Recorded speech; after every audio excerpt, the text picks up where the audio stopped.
My estranged father tried to buy my silence for his new family, but my grandmother's legacy spoke louder. I, 32, female, grew up in what most people would call a fractured home. My mother passed away when I was 7, and my father, Arthur, quickly remarried a woman named Evelyn. Evelyn already had 2 children, a boy, Daniel, then 9, and a girl, Chloe, then 6. I was always an outsider in their new family unit. Arthur, consumed by his new marriage and stepchildren, slowly but surely pushed me to the periphery. It wasn't overt abuse, more like a slow, deliberate fade-out.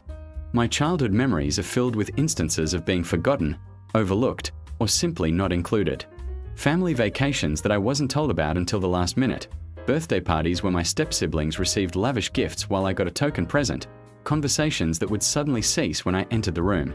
It was emotionally isolating. The only beacon of light in my early life was my paternal grandmother, Rose. She lived a few towns over and, despite Arthur's subtle attempts to limit our contact, she made sure to be a constant presence. She was a renowned artist, specializing in intricate, hyper-realistic oil paintings of landscapes and portraits. Her house was a sanctuary, filled with the smell of turpentine and canvas, classical music, and the warmth of her unconditional love. She taught me to draw, to appreciate art, and most importantly, to believe in myself. Rose always told me I had a unique way of seeing the world, a sensitivity that would serve me well. She also instilled in me a deep sense of justice and a belief in speaking my truth, no matter how uncomfortable it might be for others. When I was 18, my father and Evelyn announced they were moving across the country, citing a fresh start for their growing family. They offered me the option to come, but the way it was presented felt less like an invitation and more like a reluctant obligation. I saw it as my opportunity for my own fresh start. I politely declined, explaining that I wanted to stay near Rose and pursue an art degree at the local university. Arthur seemed almost relieved.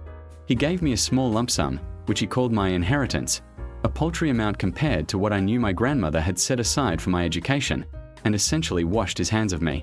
Rose, bless her heart, immediately stepped in, covering my tuition and living expenses, and becoming my primary emotional and financial support system. We were inseparable. My relationship with my father dwindled to an annual Christmas card and a perfunctory phone call on my birthday, usually initiated by me. Over the years, I heard snippets of news through distant relatives. Daniel became a successful architect, Chloe a lawyer. My father and Evelyn seemed to be living a picturesque life, their perfect little family unit thriving without me. It hurt, of course, but Rose taught me resilience.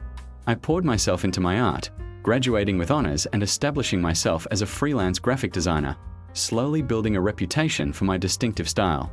I also continued to paint, finding solace and expression in the brushstrokes. Just as Rose had 3 years ago, Rose passed away peacefully in her sleep at the age of 92. It was devastating, like losing a piece of my soul. She was not just my grandmother, she was my mother, my mentor, my best friend. Her will, however, was a testament to her enduring love and foresight. She left me her entire estate, which included her beautiful, art-filled home, her extensive collection of original artworks, and a substantial trust fund she had built over decades. The will explicitly stated that this was to ensure my name would always have the freedom and resources to pursue her artistic passions and live a life unburdened by the injustices she faced.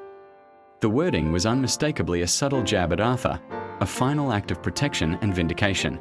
I remember the lawyer, a kind man who had handled Rose's affairs for years, winking at me as he read that particular clause. The inheritance was life-changing. I was able to buy a small studio space in a vibrant arts district, invest in high-quality materials, and dedicate more time to my personal painting projects. I felt Rose's presence in every brushstroke, every decision. Her home, now mine, became a living museum of her legacy, filled with her unfinished canvases, her worn brushes, and the subtle scent of oil paint that had seeped into the very walls. I didn't flaunt my newfound wealth, but I certainly didn't hide it either. My life was comfortable, fulfilling, and finally, truly my own. A few months ago, I received a bizarre email. It was from a woman named Sarah, who introduced herself as my half-sister. My half-sister? I only had step-siblings. The email explained that she was Arthur's daughter, born to him and a woman named Brenda, who I'd never heard of, during a brief separation he'd had from Evelyn around 25 years ago. Sarah, 24, female, was lovely in her email, apologetic for the sudden intrusion, and simply expressed a desire to connect, to understand more about her father's past. She had only recently learned of my existence. My head spun. Arthur had another child? Another secret family? This felt like a betrayal not just to Evelyn and her children, but to the memory of my mother, to the very concept of family he had so carelessly discarded. I hesitated for a long time before replying. Part of me wanted to ignore it, to protect myself from further pain. But another part, the part that Rose had nurtured, urged me to be open, to seek understanding. I decided to meet Sarah for coffee. Sarah was everything I wasn't expecting. She was kind, thoughtful, and genuinely seemed to be struggling with this revelation herself. She explained that her mother, Brenda, had recently passed away and had left behind a box of old letters, detailing her affair with Arthur and the subsequent birth of Sarah. Brenda had apparently kept Sarah's existence a secret from Arthur, never wanting to disrupt his new family. But on her deathbed, Brenda had confessed everything to Sarah, telling her to seek out her biological father if she ever felt ready. Sarah had found my name in some old photos and records Brenda had kept, realized I was Arthur's daughter, and decided to reach out to me first, before contacting him. She hoped I could give her some context, some insight into the man who was our father. We talked for hours. I shared my story of growing up feeling invisible, of Rose's unwavering love, of the painful estrangement. Sarah listened intently, her eyes filled with a mixture of sadness and understanding.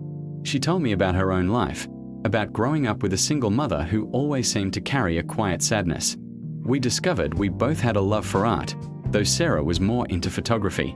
We found a surprising kinship, two women brought together by a shared, complicated father. It felt therapeutic, almost, to finally have someone understand the peculiar emptiness I had carried for so long.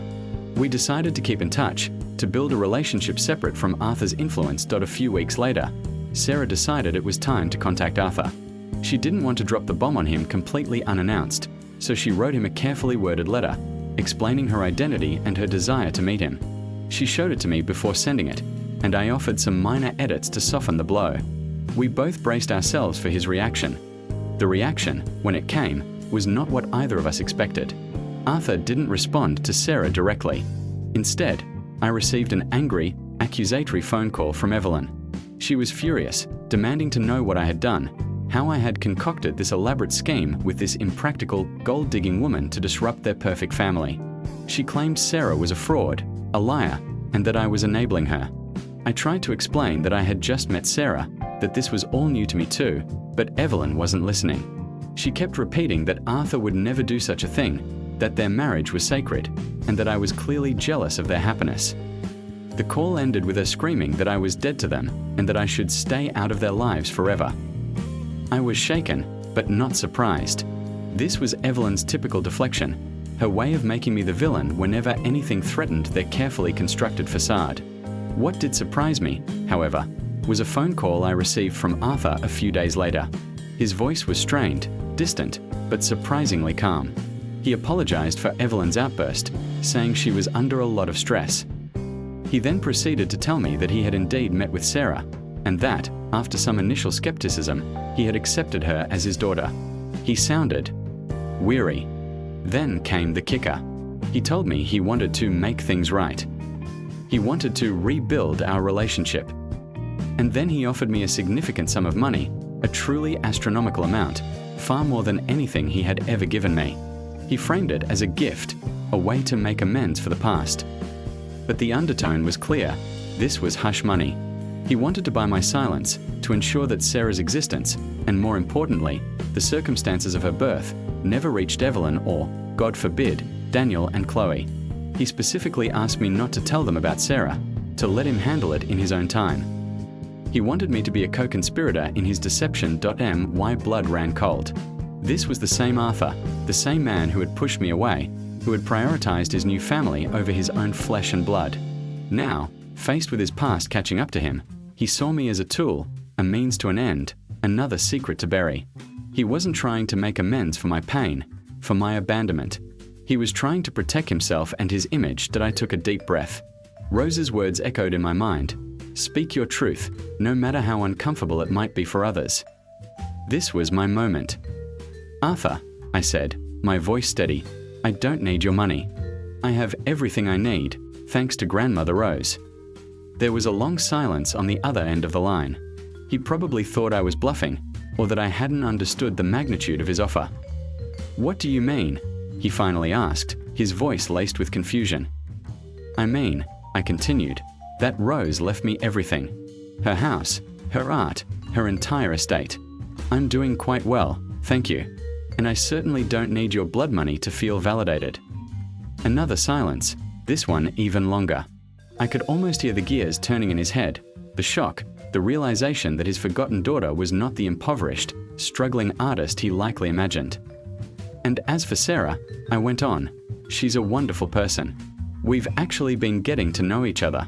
She deserves to know her family, the whole family, not just the sanitized version you're trying to present." You wouldn't," he stammered, his voice losing its calm facade, a hint of desperation creeping in. "You wouldn't tell Evelyn. Or Daniel and Chloe. Think about the consequences. It would destroy everything." "That's not my concern, Arthur," I said, firmly. "My concern is truth and integrity. Something you've clearly struggled with your entire life. Sarah is your daughter. She has a right to know her siblings, and they have a right to know her. And frankly, your desire to keep secrets for the sake of your perfect family isn't my problem. It's yours." "You're being vindictive," he yelled, his composure completely gone. "You're trying to get back at me for the past." "Am I?" I countered, a bitter laugh escaping me. "Or am I just refusing to be your accomplice? You made your choices, Arthur. You abandoned me. You created this tangled web of lies. Now you have to deal with the consequences. I'm not going to enable your deception." I could hear him breathing heavily, a mixture of rage and panic in his exhalations. "If you tell them," he threatened, "I will cut you out of my life completely. You'll never hear from me again." "Too late for that, Arthur," I said, a wave of unexpected calm washing over me. "You already did that years ago. And honestly, my life has been significantly better without your presence. So, I think I'll be just fine." I hung up the phone before he could respond. My hand was shaking, but my heart felt lighter than it had in years. It was a victory, not just for me, but for the legacy of Rose, for the truth she always championed. That I immediately called Sarah and told her everything. She was shocked, then incredibly moved. She said she understood why I refused his money and that she was proud of me. We decided together that she would reach out to Daniel and Chloe herself, at her own pace, with the full truth. She didn't want any more secrets. She deserved a clean slate. A few weeks later, I heard through my distant relatives that the perfect family of Arthur and Evelyn had indeed imploded. Sarah had contacted Daniel and Chloe, and the revelation had rocked their world. Evelyn was apparently beside herself, claiming Arthur had betrayed her. Daniel and Chloe were deeply hurt and confused, trying to reconcile the image of their father with the man who had kept such a significant secret from them. Their once impenetrable family unit was crumbling. I haven't heard directly from Arthur or Evelyn since that phone call. I don't expect to, but I do hear regularly from Sarah. We've built a beautiful, genuine sisterhood, one founded on honesty and shared understanding, not on secrets and manipulation.